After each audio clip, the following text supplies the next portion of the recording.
अलीगढ़ हज सन 2026 के लिए चुने गए हज यात्रियों की मेडिकल स्कैनिंग और फिटनेस सर्टिफिकेट बनाने का कार्य जारी है। जानकारी के अनुसार अलीगढ़ के कुल 489 यात्रियों का चयन हुआ है, जिनमें से अब तक 265 यात्रियों की मेडिकल जांच पूरी हो चुकी है। ये काम doctor Sharik Aqeel, chief medical officer, university के हेल्थ सर्विस एएमयू की देखरेख में संपन्न हुआ। अब्दुल समद।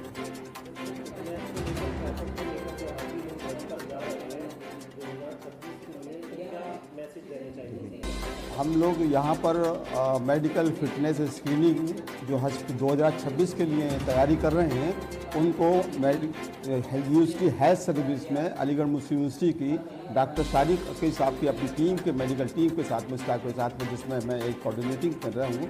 मैं अब्दुल समद एक्स असिस्टेंट हज ऑफिसर हज मिशन में रह चुका हूँ और ट्रेंड भी रह चुका हूँ। ट्रेंड की हैसियत से हम लोगों का अपना तजुर्बा है उस तरीके के, क्योंकि अलीगढ़ से इस साल हमारे इस पर अलीगढ़ से जा रहे हैं 489 हज का सिलेक्शन हुआ है और उनको हम 18 तारीख से, जैसे हज कमेटी ऑफ इंडिया के सर्कुलर के मुताबिक जो स्क्रीनिंग का मेडिकल फिटनेस की स्क्रीनिंग करनी है, उसको हम लोग यहाँ 18 तारीख से अंजाम दे रहे हैं। अब तक हमारे यहाँ इसी यूनिवर्सिटी हेल्थ सर्विस पर 225 का मेडिकल फिटनेस सर्टिफिकेट हम यहाँ से डॉक्टर शारिक अकील साहब उनको प्रोवाइड कर चुके हैं और उनको लिए हम ये हिदायत देते हैं कि देखिए, बहुत सावधानी हर तरीके से अभी से बरतने की ज़रूरत है।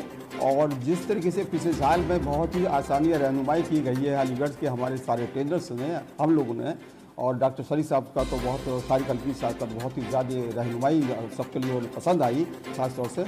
और जिस तरह से हज में पिछले साल सब लोगों को बहुत ही आसानी, हर तरह की किसी को कोई परेशानी नहीं हुई, इस साल भी हज कमेटी की ये कोशिश है कि उनको इससे ज़्यादा और इम्प्रूवमेंट किया जाए। अब जैसे इम्प्रूवमेंट में इस तरीके से हज कमेटी ने 20 दिन का हज लोगों की फैसिलिटीज़ का प्रोविज़न किया है, उनको खाने का बंदोबस्त किया है। जो नॉर्मल 40-42 दिन के लिए जाते थे, उनके लिए भी खाने का बंदोबस्त अगर शर्त वो ऑप्शन देते हैं तो उनके लिए, तो ये एक बहुत बड़ा इम्प्रूवमेंट है हज कमेटी ऑफ इंडिया की, हमारी भारत सरकार से मिलकर के इन्होंने और सऊदी गवर्नमेंट से मिलकर के ये एक बहुत बड़ा इम्प्रूवमेंट किया है। इस तरीके से एक सहूलत सबसे बड़ी जो मिली है वो ये मिली है कि मेडिकल फिटनेस सर्टिफिकेट और हज एप्लीकेशन फॉर्म्स और पेमेंट स्लिप को, तीनों को जो हज कमेटी के सर्कुलर नंबर 9 के ज़रिए से जो बताया गया है, ये अपलोड करने का जो पहले नहीं था, ये बहुत सहूलत हुई है। वरना दर भटकते फिरते थे आज भी हज, कहते हमें क्या करना है, कैसे करना है,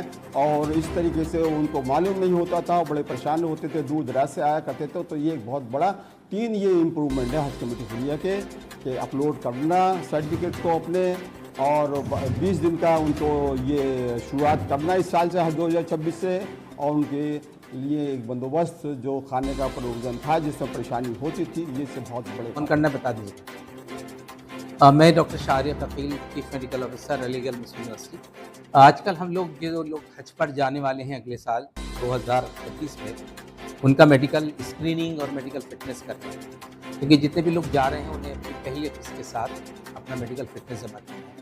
मेडिकल फिटनेस में हम ये देखते हैं कि जो लोग पिलग्रिम्स भारत से जा रहे हैं, उनका स्वास्थ्य, उनकी हेल्थ ठीक हो, और स्टैटिस्टिक भी जमा करते हैं। हमें ये पता होना चाहिए कि कितने लोग ब्लड प्रेशर के मरीज़ हैं, कितने डायबिटीज के मरीज़ हैं, और कितने दूसरी बीमारियों से जूझ रहे हैं, ताकि हम उनको उसी तरह से वहाँ पे उनके इलाज का प्रबंध कर सकें, उन दवाओं का इंतज़ाम कर सकें जिनकी ज़रूरत पिलग्रिम्स को होती है। तो ये पिछले 10 दिन से हम लोग ये मेडिकल फिटनेस एग्जामिनेशन कर रहे हैं, और पूरी कोशिश ये रहती है। इसमें ये भी होता है कि बहुत से लोग, उनको पता ही नहीं होता कि हमें डायबिटीज़ है या ब्लड प्रेशर है। जब स्क्रीनिंग करते हैं, जब उनका ब्लड टेस्ट कराते हैं, जब उनका एक्सरे कराते हैं, जब उनकी इन्वेस्टिगेशन कराते हैं, तब पता चलता है कि इनको तो डायबिटीज़ है, और पेशेंट को पता ही नहीं, जाने वाले को पता नहीं। इससे बड़ा फ़ायदा ये होता है कि अभी हज में 6-7 महीने बहुत पहले ही पता चल जाता है, वो बीमारी डिटेक्ट हो जाती है, ताकि उसका पूरा इलाज उसके जाने से पहले हो जाए।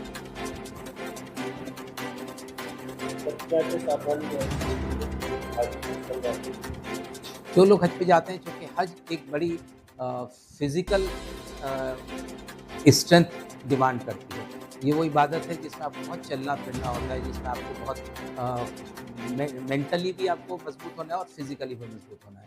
तो हम ये चाहते हैं और हम यही बताते हैं कि आप अपने स्वास्थ्य के ऊपर, अपने सेहत के ऊपर तवज्जो दीजिए, अपनी सेहत पे मेहनत कीजिए, ताकि चलने की आदत अभी से डालिए। कम से कम 3 किलोमीटर जितने भी लोग जा रहे हैं उनको 2-3 किलोमीटर पैदल चलने की आदत होनी चाहिए, क्योंकि हज के दिनों के अंदर ख़ास तौर से हज के जो 5 दिन होते हैं उसमें अच्छा खासा चलना पड़ता है। उसमें व्हीकल बहुत कम मिलती है, सवारियाँ नहीं होती, तो ज़्यादातर लोगों को, चूँकि लाखों लोग होते हैं, तो मूवमेंट रिस्ट्रिक्टेड होता है गाड़ियों का, उसमें आपको पैदल चलना है। तो यही सावधानी बरतिए कि अपना ख़्याल रखें, चलने की आदत डालें, पैदल चलने की आदत डालें। पैदल चलने से बहुत फ़ायदे होते हैं, उसमें एक ये है कि आपका लिपिड प्रोफाइल सही हो जाता है। ब्लड प्रेशर, हार्ट और डायबिटीज़ के पेशेंट को पैदल चलना, उनका आधे से ज़्यादा इलाज सिर्फ पैदल चलने से होता है। तो डायबिटिक पेशेंट और बीपी के पेशेंट के लिए क्या कहना चाहोगे? डायबिटीज़ और बीपी के पेशेंट दोनों के लिए हम ये कहना चाहेंगे कि वो अपना अभी से ख़्याल रखें। मैं doctor Raila rice, assistant professor हूँ हिंदी डिपार्टमेंट में।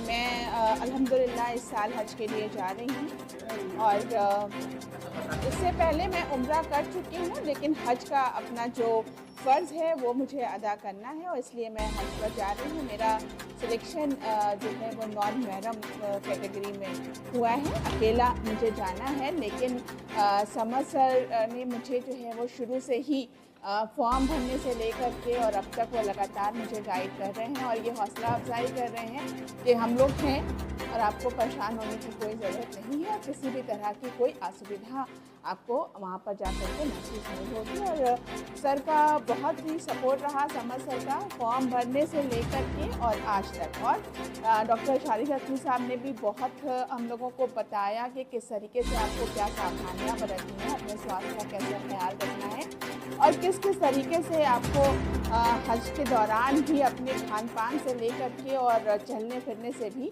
आपको किस तरीके से मैनेज करना है अपने स्वास्थ्य को, ये भी उन्होंने हमें गाइड किया। और समझ सर लगातार हमें ये बताते रहे कि किस तरीके से आपको अपने डॉक्यूमेंट्स अपलोड करने हैं, कैसे आपको जो है अपनी फ़ीस सबमिट करनी है, लगातार उनका हमें सहयोग मिलता रहा।